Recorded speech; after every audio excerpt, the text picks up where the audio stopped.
Well, DVR here. Welcome to the Hamityville Horror. Thank you for visiting. I am Clint. I am Don.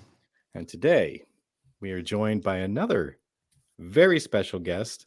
And I was corrected earlier that this is a legendary guest. Yes, yeah. So I was already thinking that, but I was told specifically to say that. And that's Lynn did not tell us to say that. We have Lynn Lowry here today. My co-host Don told me to say that.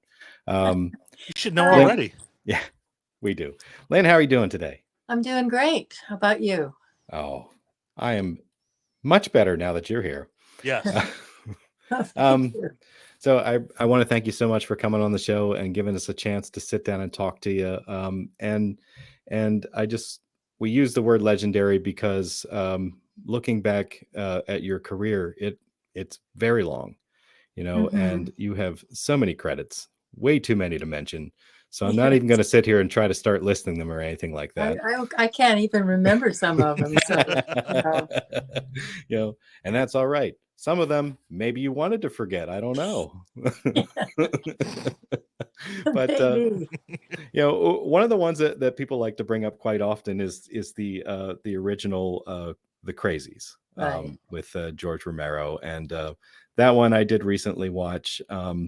I think I'm more familiar with the remake than I was with Crazies, but you had a part in the remake too. I did, yes. Yeah. I have a little cameo role. Yeah, I always find it cool when they do that. So it was very nice, and they really paid homage to the film and treated me great, and it was a very interesting experience compared with the original. So yeah. I got to go further back, Clint. I'm sorry, I got to go ahead. further back. Do it, because I Drink Your Blood is one of my favorite cult classics that is out there. I've never seen a movie that does what that one does. I mean, let's put some rabies in some meat pies. Let's give it to a gang. Let's watch them go absolutely ape shit. And what did I just watch? And it was amazing. And then right after that, the Battle of Love's Return with Lloyd Kaufman. It was like, you just kept on. It was snowballing at that point. Like you were going to be something. There was no doubt about it. The hippies were on acid too. That didn't help. So acid and rabies. Also, David E. Durston, who wrote and directed it, was on acid when he wrote it. So it's probably why it came up as like what it was. It was Phobia, wasn't Phobia the original? The original title was Phobia, but Jerry Gross had this other film called I Eat Your Skin. And he wanted to put it on a double bill with I Drink Your Blood. So that's how that happened. And ladies and gentlemen, boys and girls, this is how movie titles come about. Just be on acid and have a double bill and you'll be great. So, but like Clint said, opening this up, I mean, you are legendary for everything that you've been in. And the best part about it is you haven't stopped. Like you haven't, you don't stop.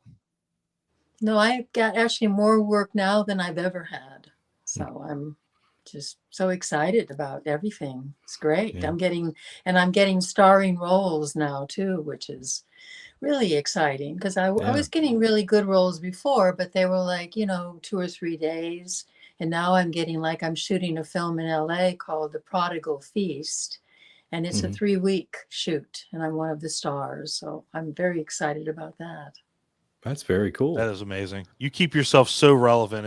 It's mind boggling. Like we're involved with a lot of people in the indie community that, you know, you've shot for, and it's ridiculous. I'm like, how many?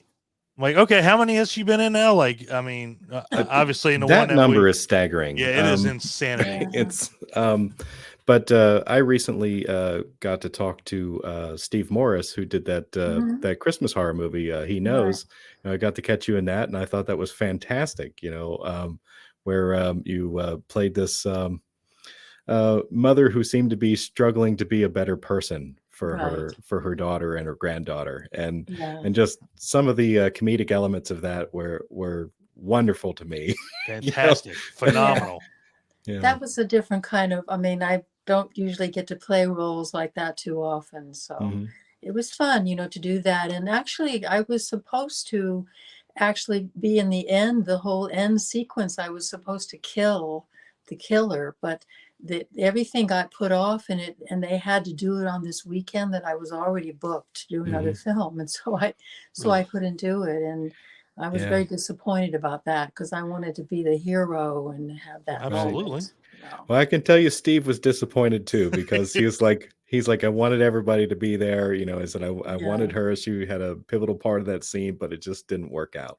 So, right. Yeah. So here's a question that I want to ask, and I'm sure it was going to come up at some point. So you've been doing this for so long. And obviously horror is, would you say horror is your first love? Well, no. Good. I was hoping she was going to say that. No, I mean, theater was my first love. I mean, I wanted to be a Broadway classical actress doing Shakespeare and Chekhov and Ibsen and all those great, you know, playwrights. But see, that's what we get a lot of. We get a lot of that. But I got cast as a mute hippie on acid with rabies. So that was the beginning of my horror career. And you know, I don't even know how to follow that up. All right, ladies and gentlemen, good night. I do love horror. I mean, it became my second love for sure. But my first love was just theater, and just loved performing. Right. And I did a lot of that in New York and out in LA as well. And it was very exciting. I learned a lot about how to be a good actress by doing theater work. So we've heard a lot of that. We just had our interview with Brooke Bundy on Sunday, and she said pretty much the same thing. The stage is just different than the screen. It's you know, because, you know, especially what was the one that she was talking about, Clint? It was her, and she was just on stage. So I think Second Lady or something like that. Second Lady, yeah. It was like a one woman show. Yeah. So it's like you don't have anybody else to fall back on. The eyes are on you, and that's It sounds nerve-wracking. You can't do another take. You know, you have to get to the other side. There's no getting off that boat. Right. So there's a lot of discipline involved in building that kind of character and confidence, and you know, working through a whole arc of beginning, middle, end, and, you know, and everything like that. So that training is excellent. Yeah, no doubt about it. I wish more people would have that kind of training. You know, a lot of people think that if you're a stage actor, you're too big then to do film, but that's not true. You just bring it down a little bit and make it real, but you've still got all that that energy, you know, about you. And that's what I find a lot with LA actors. Or people that haven't had that kind of training, is that their energy level is very low, and they just don't know how to increase it and find that charisma, you know, that I think is so important.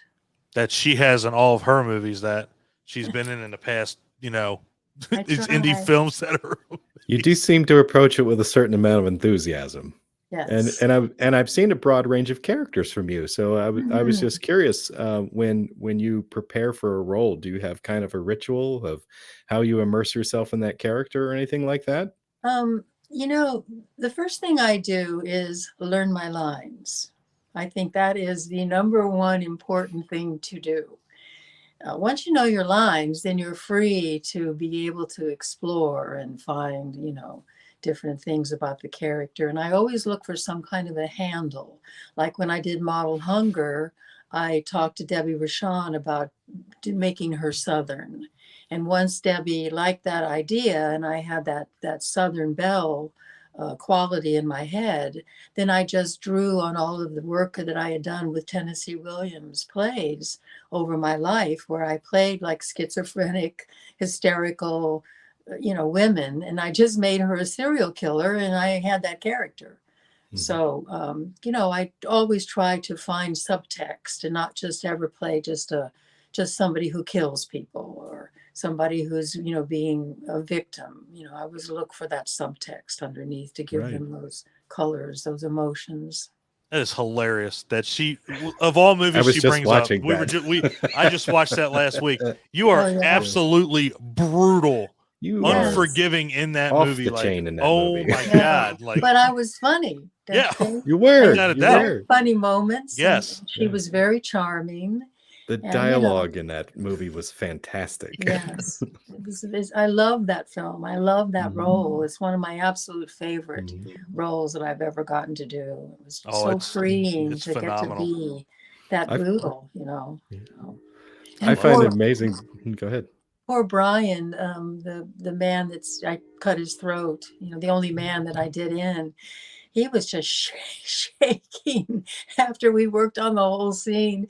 He was out on the porch trying to smoke a cigarette and his hands were just shaking because he had this ball in his mouth and he was all tied in that chair. And I think I was kind of scary.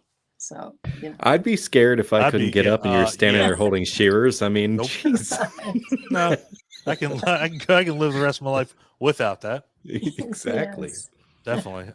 So obviously you've had your range of directors that you've worked with, George Romero, Dave Cronenberg with Shivers, so I guess explain the evolution of, where you were then to where you are now with these indie directors that, is it easier now than it was back then to channel your roles to, obviously, because we've seen Wolf Hollow, we've seen, your character in that. You just mentioned, your role with, Model Hunger, your Talk of the Dead. How have you evolved from back then to now? Well, interestingly enough, most of the directors that I've ever worked with, including Romero, Cronenberg, Jonathan Demme, they pretty much just always let me do what I thought the character should do. I mean, they seldomly ever really honestly directed me. So I think I kind of just, back then I looked a certain way. I was a certain, type. And so I didn't play the same character, but in the Crazies, I was, crazy and I drink your blood. I was, a mute, hippie, crazy. In Shivers, I got to be, infected. So it was all a little bit of kind of the same, but, they were different people, but, So now I bring all my experience, to the role. And most of the time, the directors are very happy with what I bring. And so it's really not that much difference, except that I know how to bring a lot more now. Right. And I know how to play a lot different kinds of characters now, which I love doing. I love to be versatile and play, all different kinds of characters. So, but evolving wise, it's just been the experience of all of the things I've done, which is where I am at this point. That's awesome. That's good. And the fact that you say, you bring the experience with you. I mean, I know on these sets, people have to ask you for advice or, hey, how would you do this? What would you do? How would you handle this scene? And having a veteran like you and Wolf Hollow is kind of like the example, with you and Felissa Rose. And it's like, you have so much veteran experience, with these indie directors. It's so great to see that because, Hollywood just, at this stage in the game with horror movies, aside from a few, it's the same old song and dance. And, these indie directors bring something different to the table, but to have you veterans in it, it just makes it that much better for us to watch because we grew up with that. We grew up watching you know, the Crazies, Sleepaway Camp, and to see two of Right. our favorite people in Wolf Hollow, it's like, man, that's amazing. And Mark he was great to work with. I mean, he was a wonderful, director, and I really enjoyed, doing that character. I just thought she was a hoot, to get to be that theatrical A character hoot. like That's that. an Yeah. understatement. Wait till you guys see this. I Woo! love the diva character. I mean, that is Yes. so nice. I mean, like everybody had to bend to your needs and Right. wills, and I thought that Right. was just fun as it could be. Yeah. Yeah, so we recently got to talk to a couple of the other cast members on there. Mhm. Jess Euler and Christina Krakowski, just a few nights ago, Mhm. and Yeah. they Yeah, were they were excited to great. work with you. Yeah. Yeah, They were looked like wonderful. Everybody, the whole cast was great. I mean, they were yeah. just so supportive, and they were helping me through the woods, and everything. And, at first I thought I can do that. But then when I had that helping arm to hold on to through all the ruts and the hills and grass, it was Mhm. nice to have that help. So, No doubt. Mhm. you always like to think you're still 20, but then when you're out in a difficult terrain, you're suddenly not 20 anymore. So you have to be careful. Yeah, that's true. That's true. Nope, she had wonderful lines about experiences with Alfred Hitchcock and Right. and other wonderful people. Although I Yeah. wondered if something was written into the script.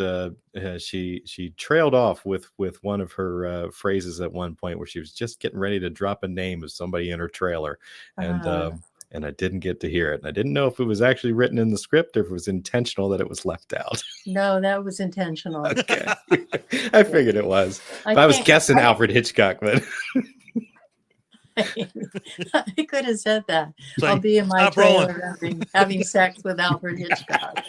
That would have been funny.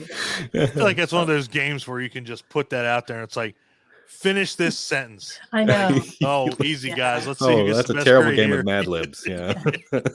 No doubt about it. Oh, it's so great. Yeah, So, your character in Wolf Hollow was Yeah. enjoyable to say the least. Oh, Yeah. good. I haven't Um, seen it yet, so I'm going Yeah. to the screening, the red carpet Mhm. premiere. So I'll see it So are then. we. I'm pretty sure there's two other podcasts. There's two podcasters going there too. Yeah. Can't imagine who they are. Yeah. Yeah, we've we're been- looking forward to that. We've been Okay. following the project from the beginning and trying to be supportive of it, and Oh, we've great. talked to enough people that we're like, yeah, we want to go. We're gonna go see it at the premiere. Mhm. So Cool. so maybe we'll see It'll you. be fun. Yeah, I think Yeah. so. Probably. Mm-hmm. I will Yeah. hunt her down. I can't. Maybe we'll see her. I'm going. Oh, sorry, I didn't mean to say that. No, again, just everything you've been in and everything you've done. It's so freaking impressive. And I've watched horror movies for.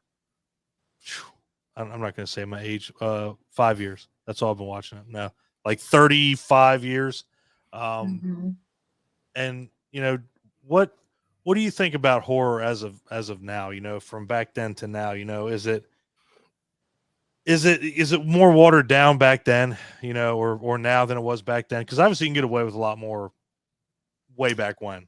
Um, it's horror back then was always hands-on. First of all, there was no, we're going to get it, later and stuff like that. It was just you had to get it right now or you didn't get it.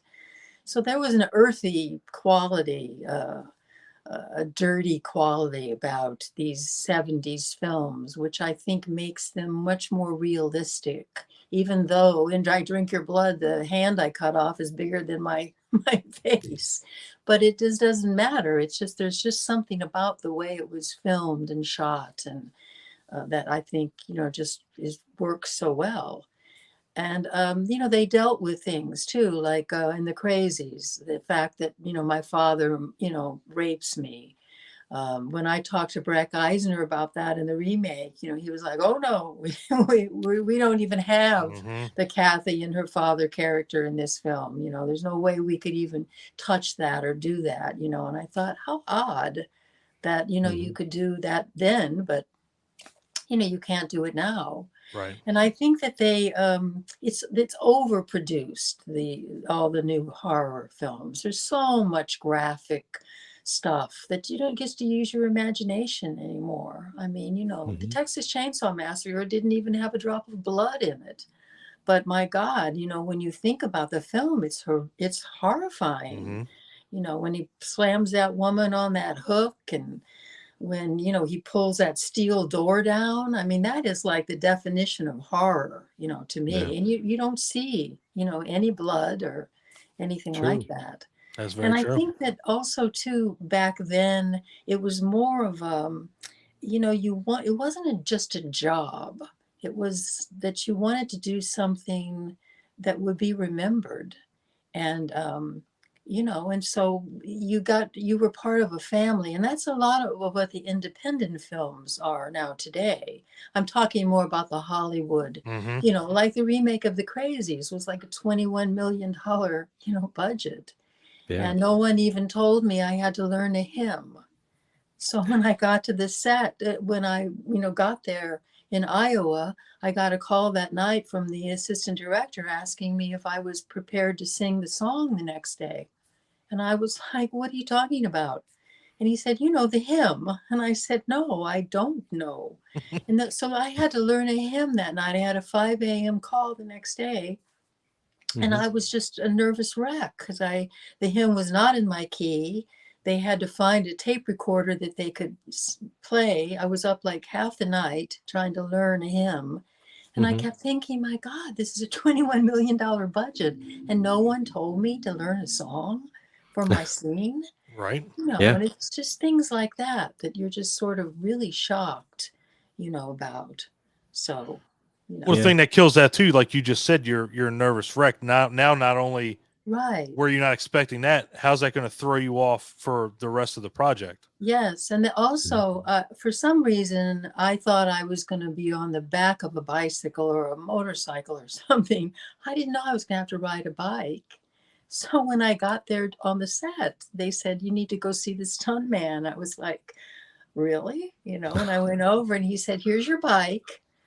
And I looked at him like, what the, Yeah. and he said, This well, is you news do to know, me. you do know how to ride a bike, right? And I said, well, 40 years ago, I think I rode a bike. And then like 20 years before that, I think I had my own bike, but I haven't rode one in forever. Right. So now I got to learn how to ride the bike, and the timing, I had to go through pools of sunlight and then cut around as close to Timothy Oliphant as I could get. And the crew was pushing me up the alley, and then I had to get the song under certain sunlights. It was not easy. That's wow. It was not easy. Yeah. We worked on it for hours and hours and hours, and then they didn't get it. And they had to hold me over for another day so that we could do it again. And then I had to go in the studio in LA later and do the ADR for the sound because they didn't get the sound. And I didn't even remember the hymn then.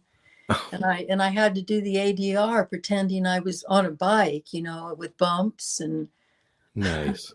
and it was just like, I thought, my God. I don't want to make movies anymore. I was going to ask you if you ever had a laugh. bad Yeah, experience that in was- film, and I was like, I guess I don't have to now.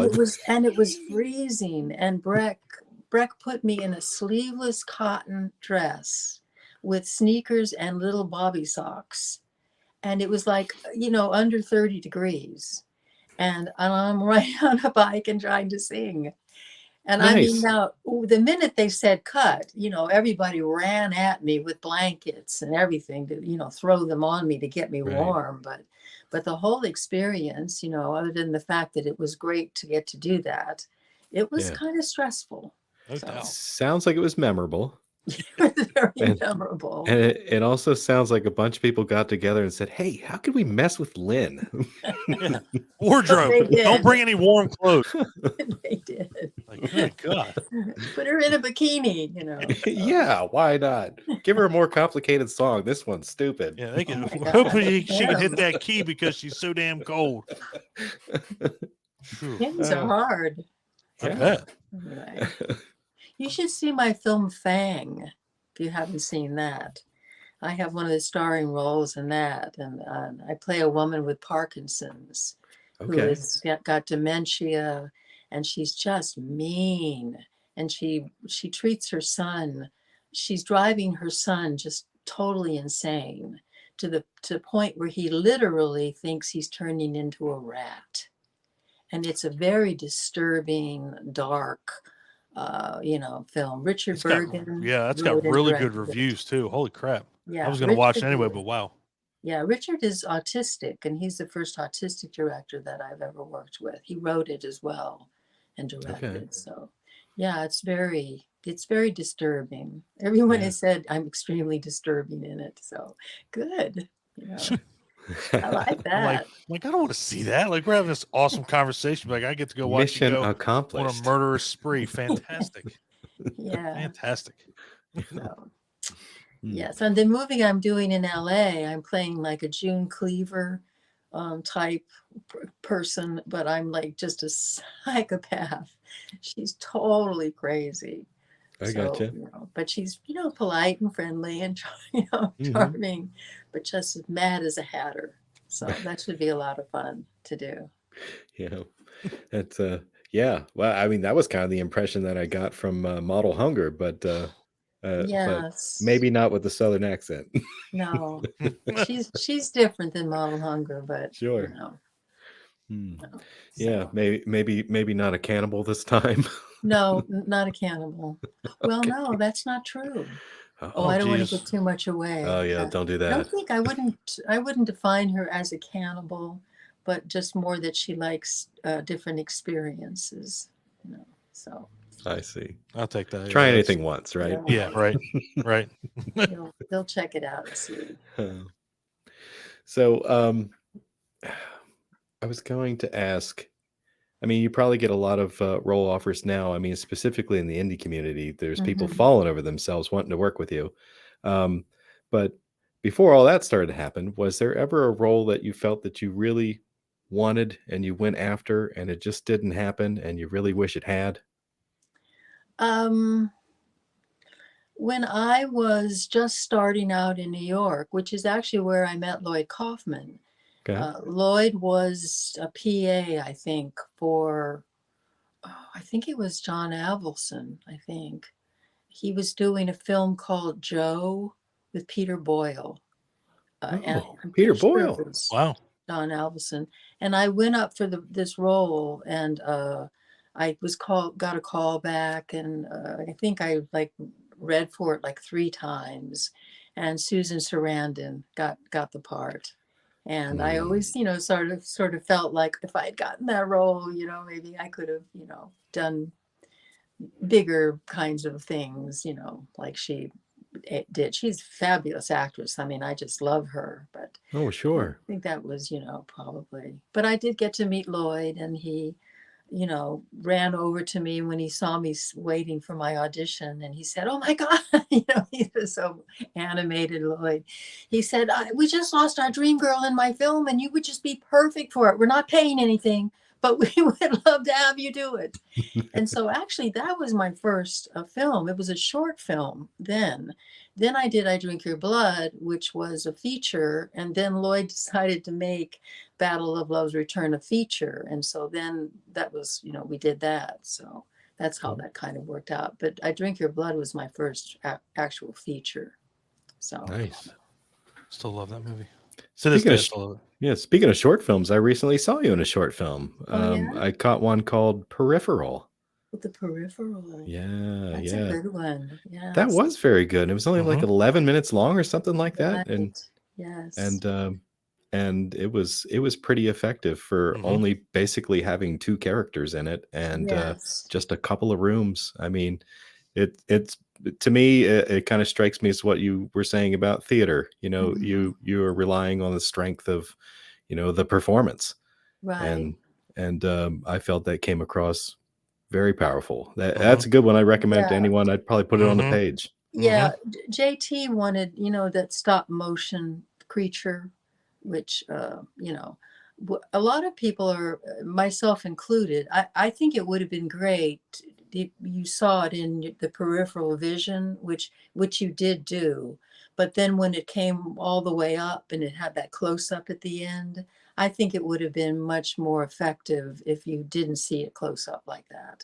think it would have been scarier if you I just heard it. Just if the screen, because my eyes were closed during the countdown of the 5, and when I opened my eyes, I think if the screen had gone black and you just heard it screech, it would have really been chilling.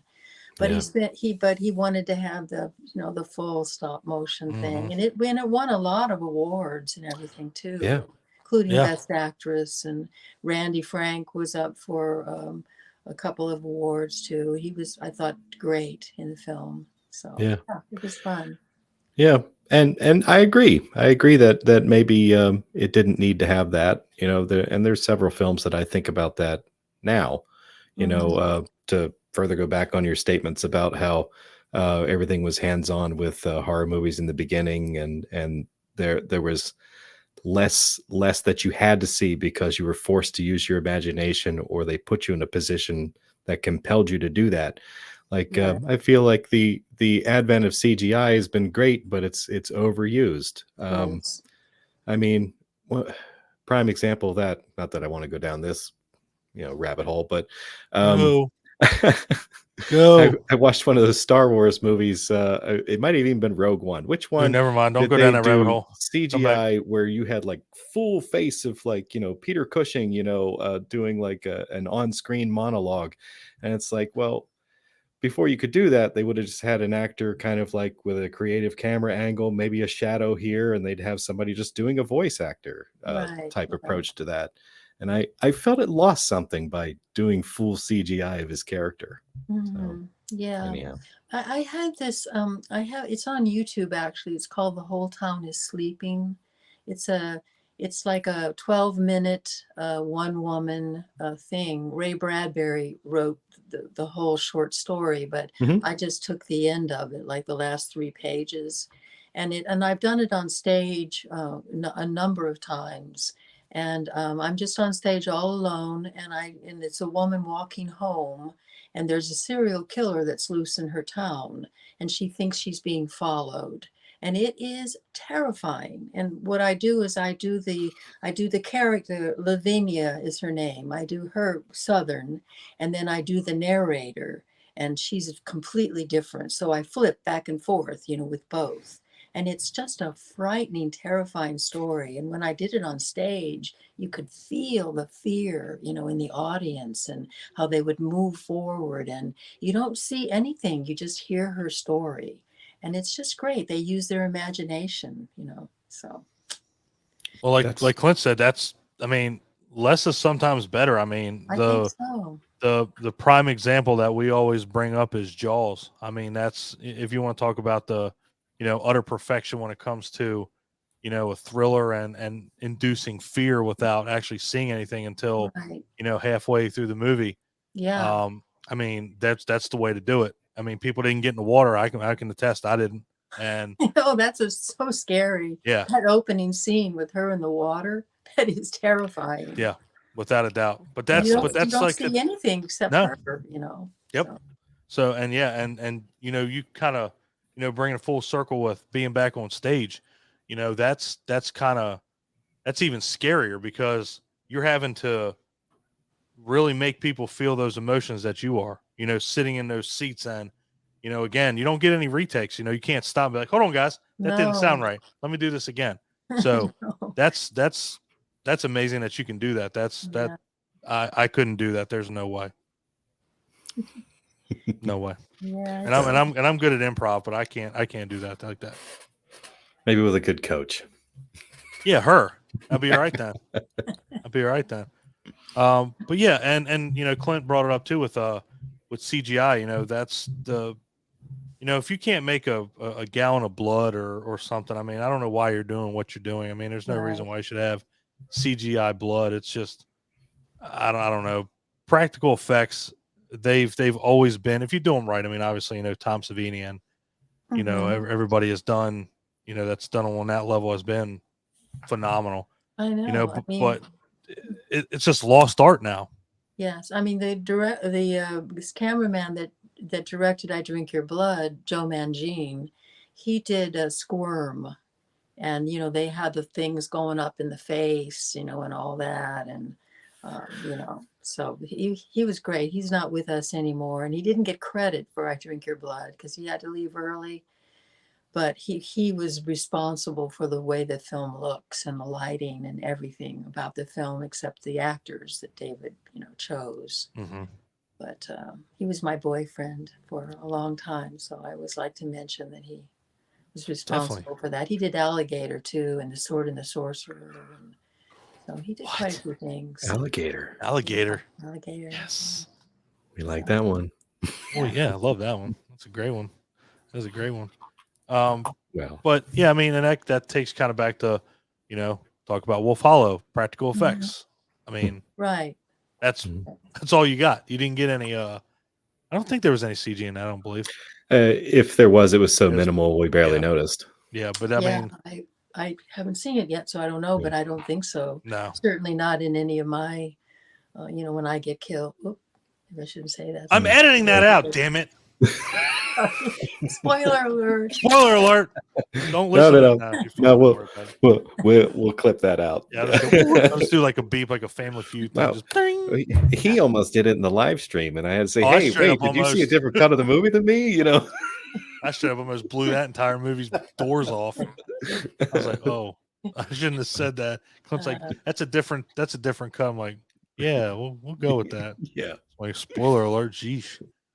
But yeah, I mean, it's remarkable with how things have come along, and you've kept yourself relevant, which is just it's amazing.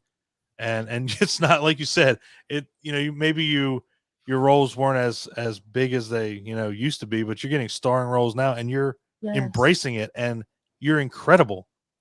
Well, thank you. I mean, and it's like you're on level with, like, was it Barbara Cranston? She keeps herself relevant, and it's like, I don't know how you guys do it. You guys, she was in Reanimator and From Beyond and everything, and like you with the Crazies and Shivers, but you guys still are pumping these movies out, and it's incredible because they're amazing. They're amazing movies, and Well, I don't get tired of seeing them. I'm doing also the Early Morning Calm with Brian Dorton. I have one of the starring roles in that film, and then I'm doing With Child. Yes. Yep. And then I'm doing a Good Girl's Guide to Murder, Chase Dudley's film. So yeah, I'm like have stuff for almost the whole year now. So I'm very excited. Oh, and this is the Crazies 50th anniversary this year. And also Sugar Cookies 50th anniversary. Sugar Cookies. So I'm going to a couple of film festivals to celebrate that, and so it's very cool. I mean, it's really cool that I have all these fans that remember me from back in the day, and they've followed me and kept up with me, and and I still have them, and now I have new ones, and so it's wonderful to have so many people to that know who I am and all that. It's great. Yeah, I was going to bring up With Child. I knew that you were going to be in that project. Don't we know somebody else in that project? Was Jamie going to be doing effects on that? Jamie Apple was involved in that. Eileen Dietz was in it, I believe. Eileen Dietz. She's going to be on the show next week. So we'll bring that up. But yeah, that was one that got mentioned to us, and we were really interested. One of our really good friends, Jamie, did. Yeah, I think she did the special effects on it. Clint, I believe you're right. Yeah, I think she was involved. Yeah. So yeah, we're looking forward to that one. And then I remember you had mentioned the one. Would you say was the Early Morning Calm? Yeah, I remember you were mentioning that one. That one seems to be amazing. And then you got one, I don't know if you can announce it or anything. It's on your IMDb, but Antiques sounds kind of interesting for a short. Yeah, no, it's actually finished. It's playing some of the festivals. Stephanie Paris directed it, and it's beautiful. Oh my God, it's so amazing shot. I mean, the synopsis sounds amazing. That's why I was like, I think I want to see this. She had like a whole crew. I mean, lighting people and prop people, and I mean, it was a big set in this old antique shop, and it was just phenomenal. It looks phenomenal. So I'm very happy to be in that. So it's awesome. Exciting. Yeah. And that's one of those things that we've noticed about indie films, which is why we've taken to them so much recently and have been trying to support them and get more exposure for them too by talking to so many people about it. It's just it seems like there's so many original ideas out there, Right. like it's like they got nothing to lose. It's a good place to take risks when you want to see if something plays well on camera or if you can make an idea come off. Hmm. And there's just so many wonderful projects we've managed to see. And yeah, you get some ones that aren't so good, but I mean, but we've been pleasantly surprised with some of the quality that's been coming out. And you've been in a few of those that we've seen. Good. Um, Good. so it might be a little early to do it, but you brought up some of these future projects that you're going to be working on, and they're going to be coming out. But also that 50th anniversary of Sugar Cookies and Right. the Crazies. Is there anywhere that people can kind of get updates on where they might be able to, where some of these showings might be? Well, I don't have a website any longer, but people can easily reach me on Facebook, or Instagram, Twitter. I can tell you, where if you just send me a message and I'll get back to you and tell you what, or you can email me if you want to. Lynn Lowry at sbcglobal.net. And you can just send me a personal note and I'd be happy to tell you, where I'm going to be and if they're going to be screening it and things like that. So, Okay. Awesome. Yeah, she could have used your help, Don. I think her website got hacked. yeah. Man, look, come on. Look, I know I'm IT. I mean, I tried to walk her through the stuff today and she was good. And then all of a sudden it was like all hell broke loose. I'm like, all right, you know what? We're just going to go to StreamYard. Like, damn you, Zoom. Damn you. But yeah, that's that kind of brings it back. I can't thank you enough for hopping on here. I know, Sure. I broke her arm trying to get her on here. No, I didn't really. But I can't thank you enough for coming on here. And Clint brings up the word kind of often. We find ourselves in surreal situations with these interviews because we don't expect these. We don't.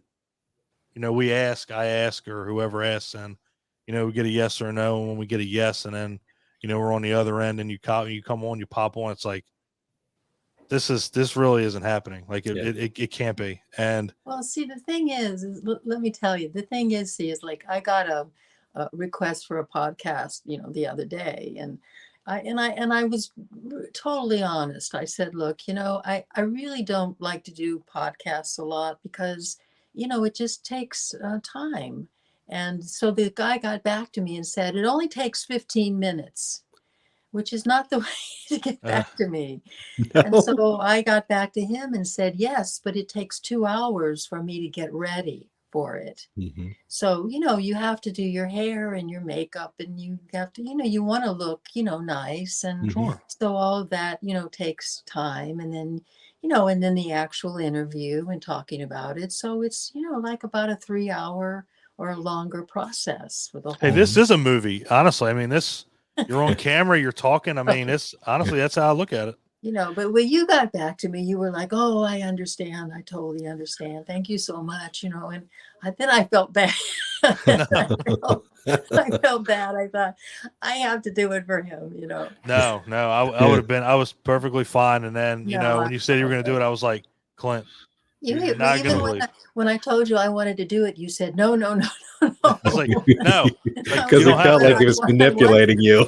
Yeah. It was funny because I said, no, I don't want to force you. She goes, nobody forces me to do anything. I was like, oh shit. Good answer. I'm not arguing with it now. I mean, that'd be stupid to do it now, So yeah, again, we take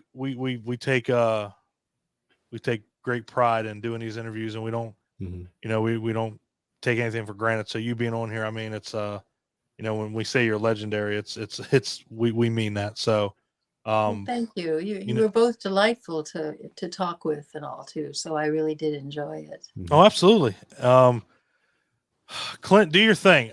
She's got too many projects out, so I don't know if she's gonna be able to ramble them She all does. off. Well, I mean, I'm gonna list as many as I can whenever we post this, and I'm gonna put some of the links that you mentioned, like where to find you on Facebook Yes. and Twitter. Twitter, and your email address. That way, if people do want to get updates, they can send you a nice courteous note. Not, hey, it only takes 15 It minutes. only to takes get 5 back minutes to write an email. you know. What's that? And but yeah, no, I don't think that I have anything else to add. I think Okay. that's great. And Don, do you want to close it out with your tagline? Man, I guess. All right. Everybody in Hamityville, man, don't let the bad ones ruin a good time. Give every film a chance, regardless of your ratings or anything like that. Watch the damn movies. Her movies are a Sure. prime example. She's gotten a lot of great reviews on her movies, and it's well deserved. So check all her stuff out on IMDb. Check anything out on Tubi. Yeah, hire her. To give her more stuff to do so we can watch her. Yeah. And there's still time to get tickets for the Wolf Hollow premiere. Yes. Yeah, April I'll be 1st. there, so. April 1st. April 1st, we'll be there. So again, just want everybody to know, especially you, that I can't thank you enough for being on here with us. I hope you know how grateful I am. Clint is. Very grateful. Thank you so much. Our viewers will be ecstatic. We have a lot of fans of yours in the group. So again, I can't thank you enough. My pleasure, and I'll see you both at the Wolf Hollow premiere. You surely will. Yes, you will. All right. Thank you again so very much. Bye. Bye-bye. Bye.